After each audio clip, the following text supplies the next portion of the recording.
E aí, família Zoeira do Fogão 2.0, tudo bom com vocês, meus filhos? Bom, espero que sim. Bom, galera, mais um empate aí do Botafogo na Sul-Americana, né? Chegando agora a 11 jogos com 7 empates aí, 4 vitórias. Impressionante essa marca do Botafogo aí. Bom, final de jogo aí vai a da torcida do Botafogo, a Bruno Lage, e aos jogadores também, né? O Botafogo teve várias chances de fazer um bom resultado hoje jogando em casa, para depois a Argentina com um placar favorável acabou sofrendo um empate aí, terminou 1-1. Bom, antes de eu botar a matéria aqui, dá uma moral ao canal, curta, compartilha, se inscreva aqui, adicione o sininho. Cada vez tem vídeo importante falando sobre o nosso Botafogo, eu tô aqui para falar com vocês. Bom, vamos lá ver a matéria, daqui a pouco eu volto.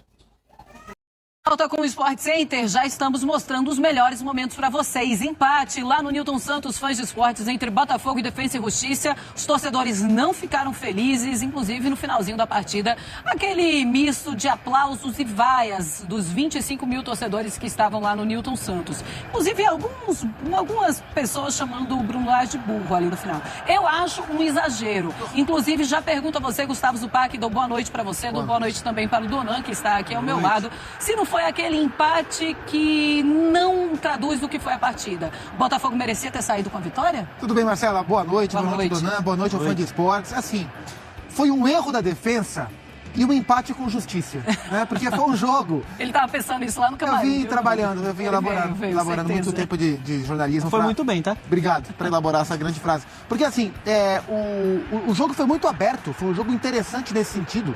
Foi um jogo para 33 finalizações, 17 do Defensa, 16 do Botafogo, e desde o primeiro tempo um jogo de muita trocação, porque o Botafogo é um time muito vertical pela sua característica, e o Defensa é um time, apesar do nome, é um time que privilegia muito o jogo ofensivo, né? E aí independe do técnico, porque este é um clube da Argentina que tenta sempre priorizar a ideia de jogo. Então, escolhe os seus técnicos muito baseados naquilo que ele, Defensa, quer que o time apresente, e é geralmente um time ofensivo. Então, conservou essa característica e o time argentino jogou e deixou jogar. Então o jogo ficou muito franco, de muita trocação, e o Defensa tentou atacar o Botafogo o tempo inteiro. Então ficou esse jogo animado, né, de muitas chances dos dois lados. O Botafogo construiu melhor e construiu um caminho para o que parecia ser uma vitória, num tremendo cruzamento do Tietê para o gol do Gabriel Pires, um volante que chegou muito bem, um cabeceio tão bonito, que na hora do gol eu estava vendo um pouco mais longe do monitor, e eu tive certeza que o gol era do Diego Costa. Pelo movimento que o Gabriel fez para cabecear, o belíssimo gol de cabeça, tá aí o volante do Botafogo, né? A gente vai ver de novo. O Diego Costa sai no pivô e faz a escorada pro Tietê, e olha só onde subiu o Gabriel. E ele agradece ao Tietê, né, na comemoração. Né? Aponta pro Tietê e fala obrigado. E eles são parceiros de meio campo, né? E o Tietê curtiu uma de lateral e o Gabriel Pires de centroavante. Mas o Defensa voltou pro jogo, criou as suas chances, e aí num erro de marcação, gerando muito espaço para os jogadores do Defensa. E no erro do Gatito, o Gatito falhou ao rebater a bola pro meio da pequena área, ainda deu sorte o time argentino, que a bola pegou no Cuesta e o Tripítio marcou o gol de empate. O Botafogo poderia ter vencido, claro que poderia ter vencido, mas não dá para dizer que o empate é injusto, não. É confronto aberto para a semana que vem na Argentina. Pois é, e aí a gente ainda teve outras chances do Botafogo, teve chance também do Defensa e Justiça no finalzinho da partida. É importante que a gente fale, daqui a pouquinho a gente mostra então o gol também do Tripício, mas eu quero a tua opinião sobre esse jogo. Era um Botafogo que merecia uma vitória ou 1-1 ficou de bom tamanho, Donan?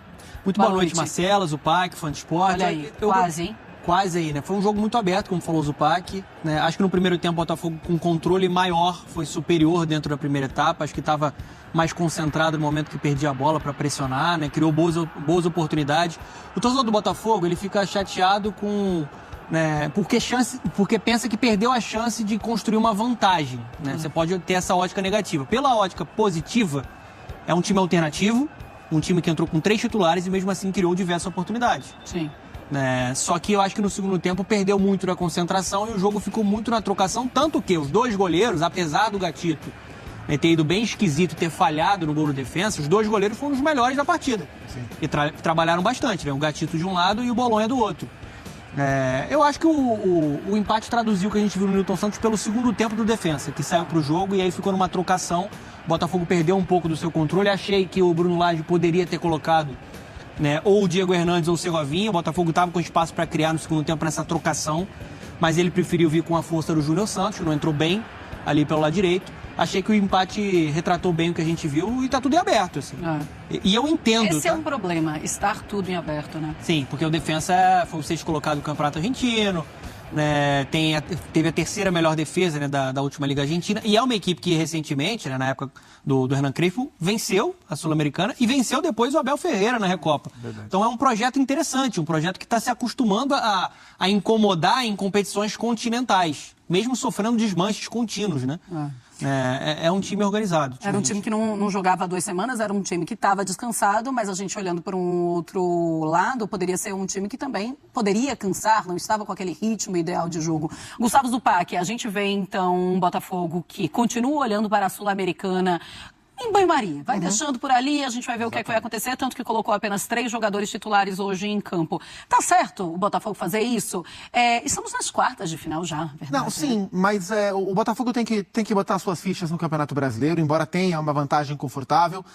O Botafogo ele tem que se manter muito focado nessa missão e ainda dá para tocar a Sul-Americana, mesmo sem a sua força máxima. Como a gente falou, sim, não achei injusto o empate, mas o Botafogo poderia ter vencido com esse time que jogou hoje e ter levado uma vantagem para o confronto da semana que vem no campo do Banfield, né? Lembrando que será no campo do Banfield, porque o estádio do Defensa não reúne a capacidade mínima que a Conmebol exige. Então vai ser no campo do Banfield. E não deve estar lotado porque o Defensa não é um clube de grande torcida assim. Então, assim, seria mais fácil para o Botafogo avançar às semifinais com o time completo? É evidente que sim. Mas eu entendo e concordo com a prioridade total no Campeonato Brasileiro.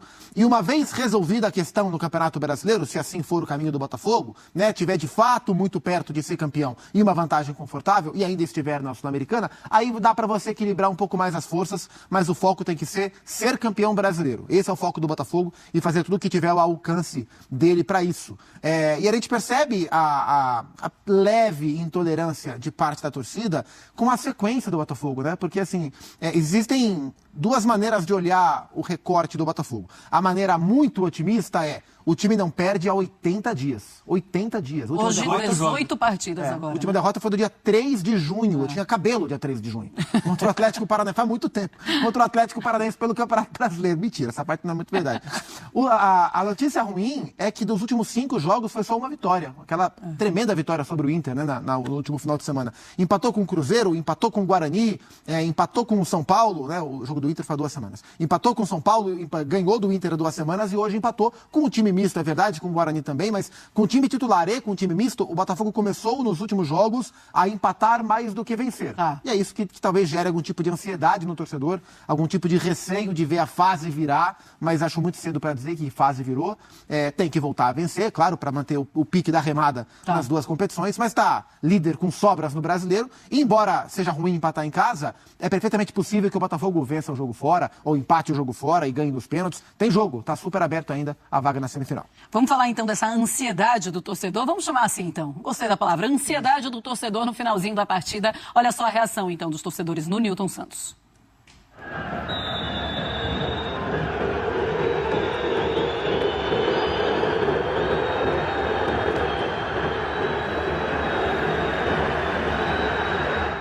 Olha, eu achei até que era menos vaia, tá? Mas foi bastante vaia. É muita ansiedade. É muita ansiedade. É ansiedade, olha, ali, já precisando de um remedinho. Donan, quero a tua opinião em relação a esses torcedores que começam a ficar nervosos com esses resultados que o Gustavo Zupac se lembrou. Ele lembrou muito bem, porque a memória do Gustavo Zupac é uma coisa absurda. Google que chama.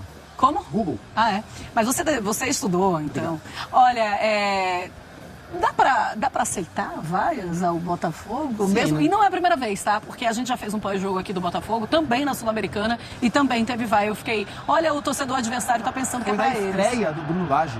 O Bruno Lage mal tinha chegado. Foi a estreia contra o Patronato. Ele nem sabia direito onde é que era Leblon, onde é que era Ipanema, onde é que era Botafogo. Ele tava descobrindo. Já vaiaram o cara logo no primeiro dia. E aí eu brinquei dizendo assim que o Patronato tá falando, eles estão vaiando a gente, né? Só pode. O torcedor tá vaiando o Patronato ali no final da partida. Porque eles não estavam querendo acreditar que eram vaias para o Botafogo, mas eram. E agora de novo. Eu acho exagero, né? Esse time não merece ser vaiado, assim. Não tô lá no Newton Santos, não sou torcedor do Botafogo, mas a gente sempre respeita qualquer manifestação na torcida, que não seja uma manifestação violenta, faz parte. O torcedor pagou o ingresso. Só que eu acho que está muito baseado numa expectativa que esse torcedor do Botafogo está acostumado a vencer. Sim. Então, a partir do momento que você começa a tropeçar, você vem com empates, né? O torcedor começa a se irritar. O torcedor do Botafogo, historicamente, ele já é um pouco desconfiado. Eu falo isso que eu tenho na minha família. Minha irmã é botafoguense, por exemplo. Sim. Meu sobrinho. né? Vocês misturam os times lá na família de vocês? Sim, é tudo misturado, né? Cada um torce pra um. Aliás, é aniversário do meu sobrinho botafoguense hoje, parabéns pra ele, o João Vitor. Parabéns, João Vitor. Mas assim, eu acho que tá muito baseado na expectativa, Marcelo. Eu acho um exagero, eu acho que é um time que, mesmo quando oscila, ele mostra uma organização, ele mostra uma identidade. Hoje um time só com 3 titulares e conseguiu produzir ofensivamente, principalmente no primeiro tempo. Né? Não é um motivo para desespero. Você oscila, você não perde, são 18 jogos de vencibilidade, você está ali pontuando. E eu acho, concordo com o Zupac, eu acho que a prioridade tem que ser o Campeonato Brasileiro. Porque é o mais próximo troféu que você está de pegar. A verdade é essa. Por enquanto, o Botafogo briga pelo título do Campeonato Brasileiro. Ele está brigando ali sozinho, são 11 pontos, né, para ele administrar na vantagem. E tem uma situação que eu acho que o Bruno Lage, a comissão técnica, a direção, todos eles podem ter pensado. O Palmeiras está no meio de uma semana de Libertadores. Ele vai jogar daqui a pouco contra o Deportivo Pereira. Você vai ter a volta depois de uma Libertadores que se torna uma prioridade muito grande para o Palmeiras. Pode ser que o Abel ele pense que o jogo contra o Vasco no Arias é um jogo para ele preservar jogadores titulares, focando na Libertadores. Dependendo de como for o jogo na Colômbia, né? Dependendo de como for o jogo. Então, o Botafogo pode encarar, pode ser uma chance de abrir um pouco mais essa vantagem a 11 pontos. O Botafogo vai enfrentar o Bahia, né, no fim de semana em casa. E em casa, dentro do Campeonato Brasileiro, 100% de aproveitamento. Então, assim, você tem muito dessa estratégia. O torcedor fica chateado, pagou o ingresso, tem o direito de reclamar, mas acho que é muito na base da expectativa. Esse time, mesmo oscilando, ele não mostra desorganização. Ele não mostra falta de concentração, falta de competição. Eu acho que o ponto não é esse. Hoje foi uma falha ali, né, do sistema defensivo, né, que deu espaço para o chute do defensa. Esse time tem essa qualidade do chute de média e longa distância. O Gatito falhou, acho que o Cuesta também meio atabalhado no lance. Tá aí o lance. Ele vai dar o rebote pro meio, né? Exato, né? E aí fica mais fácil, facilita a vida do Mas é o que o Bruno falou. O erro do Gatito é flagrante no lance, mas a construção da jogada, ela foi o tempo inteiro com muito espaço. Muito né? espaço. O atleta do defensa que recebe para finalizar, ele dá entre as duas linhas, a linha de defesa e a linha de meio campo do Botafogo, e há um espaço grande entre elas e muita tranquilidade para ele armar o chute. Aí arma o chute e o Gatito, que é o goleiro da Copa Sul-Americana, falha, o Cuesta dá azar. E o Cuesta também falha, que é uma coisa que não acontece, né? A bola pega Pode ser, nele, bate nele e sobe, vamos dizer assim, né? Mas assim, em outro momento ele conseguiria chutar para cima essa bola, mas ele pega ele de surpresa. E assim, o jogo da volta na Argentina, dá para esperar o mesmo tipo de escalação do Botafogo. Era isso que eu ia perguntar, se dá para continuar com esse time misto. Dá. E a gente bota misto assim, né? Esse time reserva. No time da volta, no jogo da volta? Dá porque o jogo seguinte é Flamengo, é o clássico contra o Flamengo. Então não dá para você colocar time completo contra a defesa e mesclado com o Flamengo. Não daria, na minha opinião, em nenhuma circunstância para Campeonato Brasileiro. Ainda mais sendo o clássico contra o Flamengo. Então assim, a tendência é que o Bruno Lage, talvez com um titular a mais, não sei, e ele tá preocupado, né? Porque ele já perdeu o Tiquinho. No último jogo, o Marçal sai com incômodo na panturrilha, não acho que vai preocupar, mas existem aí as questões a serem administradas. E depois da viagem para a Argentina, tem o Flamengo no clássico. O jogo será no Newton Santos, né? Mando do Botafogo, né? Se eu não me engano. Isso, foi no Maracanã. Foi a vitória do Botafogo no Maracanã. E pode ser o retorno do Tiquinho até. Exato. Pode ser no dia 3 de setembro, né? Ele talvez volte antes, né? 3 de setembro. Era 8 de setembro, é isso? A volta dele? 9 de setembro, agora pode ser 3. Bom, eles conseguem ainda, eles estão imaginando que ele volte uma semana antes. Posse de bola do Botafogo, 59% a 41% do Defensa e Justiça. Chutes, 16 do Botafogo. Defensa e Justiça chutou um chute a mais, 17. Chutes certos, 8 a 10. Grandes chances, uma grande chance do Botafogo e 2 grandes chances do Defensa e Justiça. E ações na área rival, 17 a 12. Nesse primeiro jogo, então, entre Botafogo e Defensa e Justiça, lá no Newton Santos. Falando no Newton Santos, é para lá que a gente vai neste momento. Vamos conversar com Roberta Barroso. Ela acompanhou a partida de pertinho, vai trazer como é que foi o clima, vai trazer como é que as coisas estão lá no Newton Santos, como é que os jogadores saíram de campo também, deram entrevista e falaram por lá. Então, Roberta Barroso, te convido a chegar aqui no Sport Center. Muito boa noite, seja bem-vinda e nos conte tudo, não nos esconda nada.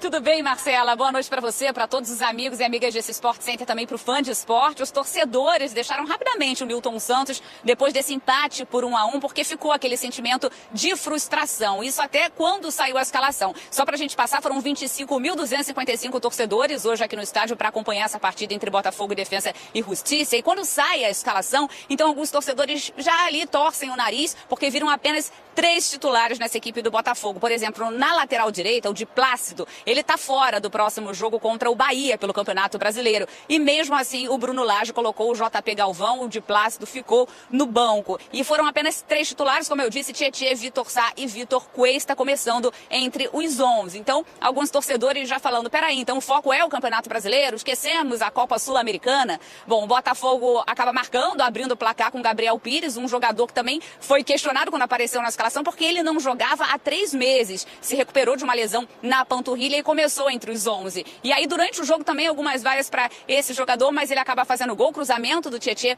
o Gabriel Pires, então, faz esse gol e o torcedor do Botafogo, então, fica assim, né, um pouco aliviado. Bom, então, deu certo essa estratégia do Bruno Lage, mas aí depois vem o gol de empate e aí joga um balde de água fria. Inclusive, no momento que sai o gol do Defensa e Justiça, o Bruno Lage tinha chamado o Matheus Ponte para mexer e também o Marlon Freitas. E aí depois que sofre o gol, então ele muda a estratégia e aí coloca o Janderson e o Marlon Freitas na partida, mas o Botafogo acabou saindo daqui mesmo com esse empate e vaiado também pela torcida. O torcedor tá um pouco mal acostumado, né? Até porque esse Botafogo são 18 jogos de invencibilidade com esse empate aqui no Newton Santos e o torcedor acabou vaiando o Bruno Lage. Quando ele sai daqui, ele é vaiado pela torcida, alguns pedindo apoio, mas muitos vaiando também. E aí a gente perguntou sobre isso também para os jogadores aqui logo na saída do gramado. Eles acreditam que as vaias sejam por aquele sentimento mesmo de frustração, né? Porque o Botafogo poderia ter já saído daqui com um placar melhor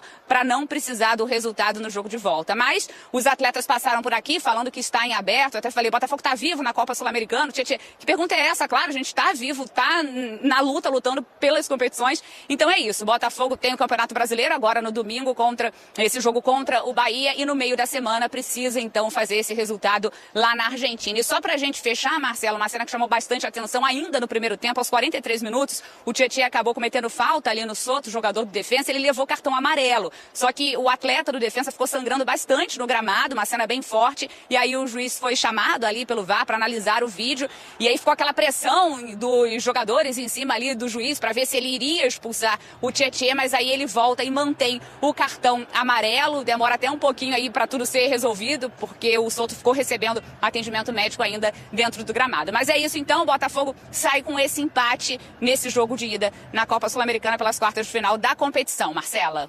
Tá certo, Roberta, muito obrigada aí pelas informações. Daqui a pouquinho a gente vai ouvir o Tietê, então, que ele saiu e falou. Mas vamos ver nesse lance dessa falta do Tietê, o árbitro é chamado ao VAR.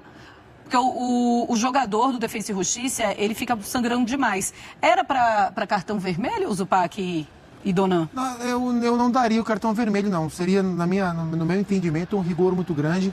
O Tietê a todo instante visa a bola, ele tenta dar uma puxeta. O jogador do Defensa também assume o risco ao tentar cabecear a bola quase que na direção do pé. Claro que acabou sendo um ato violento, perigoso para o atleta do Defensa, mas eu não vi em nenhum instante intenção, né? E nem acho que ele levou o pé a uma altura que não deveria, né? Então acho que seria muito rigoroso. Vamos ver de novo o detalhe aí, ó. Muito rigoroso expulsar por isso. E aí, Donan, também quero a tua opinião. Vamos ver nos detalhes mais pertinho, como foi que aconteceu. Não. Cartão amarelo tá de bom tamanho? Não, na hora que eu tava vendo ali na redação o jogo, eu comecei a rezar pro árbitro não acabar com a partida. Assim, porque nitidamente você vê aí, o Tietê tá olhando a bola, ele visa a bola, ele vai para tirar essa bola, né? E aí o jogador do Defensa, ele até abaixa um pouco, ó. Ele faz um movimento que abaixa e aí vem um contato óbvio, né? Um contato forte, né? O jogador sangrando, precisou de atendimento, só que eu não vejo nenhuma intenção, nenhum movimento do Tietê que tenha sido imprudente. Ele tá visando jogar futebol. E aí o contato acontece, infelizmente faz parte do jogo. Achei que o árbitro foi muito bem. Ele interpretou, né, mesmo tendo sido chamado pelo VAR, ó, esse lance aqui pra mim é cartão amarelo, e achei que ele foi muito bem. Não era um lance para expulsão do Tietê, não. Um lance até diferente do que o próprio Botafogo já viveu anteriormente, do Marlon Freitas. O Marlon Freitas, ele subiu mais o pé, né? Aí você tem a sola, acho que é um lance... Só pra gente comparar, né, que é o mesmo time, achei que dessa vez a arbitragem acertou bastante com esse cartão amarelo. E algo raro, né? Porque geralmente quando o VAR chama, a arbitragem geralmente influencia, muda. né? Influencia bem. Pelo menos aqui no Brasil a gente vê isso o tempo inteiro. E não foi o que aconteceu agora na Sul-Americana, e o árbitro manteve o cartão amarelo. A Roberta já adiantou pra gente que os jogadores falaram. Voltei, família. Bom, tá aí, né? Um empate em casa é sempre ruim, né? O Botafogo, se vencesse por 1-0 já estava bom, porque depois buscava um empate fora de casa. Foi o que Defensa e Justiça fez. Ele veio para o Rio de Janeiro buscando empate e conseguiram. Parabéns para eles aí. O Botafogo fez um bom jogo, tanto no primeiro tempo, no segundo tempo teve uma recaída, né, de produção, não finalizou tanto quanto no primeiro, mas foi onde saiu o gol do Botafogo. Gabriel Pires voltando depois de muito tempo de contusão aí parado, fez um gol de cabeça, a bola, até uma bola trabalhada pelo Botafogo ali, passa pelo Diego Costa, chega no pé do Tietchan, o cruzamento pra área, ele de cabeceia lá no cantinho, o goleiro nem vai na bola, a bola bate na trave, e depois o gol do Botafogo, onde parecia que o Botafogo ia vencer o jogo, estava melhor em campo, teve várias chances no primeiro tempo com o Matheus Nascimento, Lucas Fernandes, não conseguiu matar o jogo, e depois que ganhava por 1-0, teve aquela chance clara ali com o Luiz Henrique, queria fazer um gol antológico, vindo lá do campo do Botafogo até a área do Defensa e Justiça, e acabou adiantando um pouco a bola, o goleiro saiu e conseguiu tirar um gol, que ia ser um golaço ali. Depois o Luiz Henrique teve uma outra chance até de cruzar ali pro Diego Costa, estava sozinho na área, ele acabou sendo um pouquinho fominha nessa hora e chutou pro gol, aí onde o Botafogo poderia ter feito 2-0, matava o jogo, viajaria depois tranquilo pra Argentina semana que vem. Agora complicou, família, complicou porque o Laje é aquilo, né, uma caixinha de surpresa, não adianta todo mundo achar que o Botafogo agora tá nas quartas de finais, vai colocar os seus titulares, torcida compareceu, 25 mil pessoas, aí chega na hora, escalação totalmente diferente, né, jogadores que não vão jogar no sábado, não foram relacionados, como o de Plácido, aí entrou com o Matheus Nascimento, tendo outras opções para colocar ali. Matheus Nascimento é aquele jogador assim, dá aquela chance para ele nunca faz o gol, né, teve chances claras de gol e chuta sempre em cima do goleiro, é impressionante. Lucas Fernandes também, várias chances, foi o jogador do Botafogo que mais finalizou, mas aquilo sempre chuta em cima do goleiro, não consegue fazer o gol. Ia fazer um golaço também de fora da área, o goleiro que foi lá pegou. Impressionante, galera. O Botafogo jogando a Sul-Americana é um time completamente diferente do Botafogo jogando Campeonato Brasileiro. Falando do Campeonato Brasileiro, já quase 40 vai acabar, tá? Até amanhã de manhã não vai ter mais ingressos aí para Botafogo e Bahia, que acontece domingo. E aí no final do jogo foi aquilo que eu falei lá no início, né? Vaias, né? O Júnior Santos, ninguém aguenta mais o Júnior Santos, vê o Júnior Santos jogando bola. O próprio Laje tem um lance que o Júnior Santos disputa a bola, perde na lateral e o Laje bota a mão na cabeça. Mas foi ele que escalou. Por que ele não botou o Segovinha, que não é titular do Botafogo, não tinha por que ser poupado? Ele preferiu botar o Júnior Santos do que o Segovinha. Não sei se é coisa pessoal, se no treinamento ele acha que o Segovinha não joga. Não sei, não tem coisas que não há explicações com o Botafogo. E o Bruno Laje é aquele treinador que desde quando chegou no Botafogo mais empatou do que venceu. Infelizmente. Complicado, é difícil você fazer uma alta análise. O Botafogo não podia empatar jogando em casa. Era muito mais fácil colocar os titulares no primeiro tempo, fazer o resultado, jogar com os titulares até um certo ponto do segundo tempo, depois você colocando o time para descansar, os titulares para descansar, já fazia vantagem. O Botafogo faz 2-3-0, que poderia ter feito isso, tá? Porque o gol dos caras foi uma falha horrorosa do Cuesta ali, que não dá para criticar o Cuesta. O Botafogo, quem sabe, começaria lá na Argentina com um time misto, para reserva, né? 3 dias depois, vai pegar o Flamengo. Então o Botafogo vai ter que viajar para a Argentina, fazer um jogo completamente desgastado, tentar buscar um empate, a vitória, para não ter que ir para os pênaltis, mas lá é um jogo difícil, catimbado. E depois, no domingo, ou no sábado, domingo pega o Flamengo no estádio Newton Santos. Então, tipo assim, viu que uma coisa que estava mais simples pode acabar se tornando uma coisa bem mais complicada. O Botafogo, com essa escalação de hoje, claramente ele mostra que ele abre mão da Sul-Americana para conseguir o Campeonato Brasileiro, mas o Campeonato da Sul-Americana é um campeonato importantíssimo também. E quantas vezes você viu o Botafogo com chances claras de vencer 2 campeonatos importantes num ano? Tem muitos anos que isso não acontece. O Botafogo tem chances claras de conseguir 2 títulos no ano, mas parece que sempre abre mão de um para conseguir o outro. Bom, galera, então é isso, né? Tem muito Botafogo pra gente falar aqui amanhã. Vou ficando por aqui. Fiquem todos bem. Dá uma moral ao canal, tá? Curta, compartilha. E é isso. Paciência. Vou ficando por aqui, tá? Fui!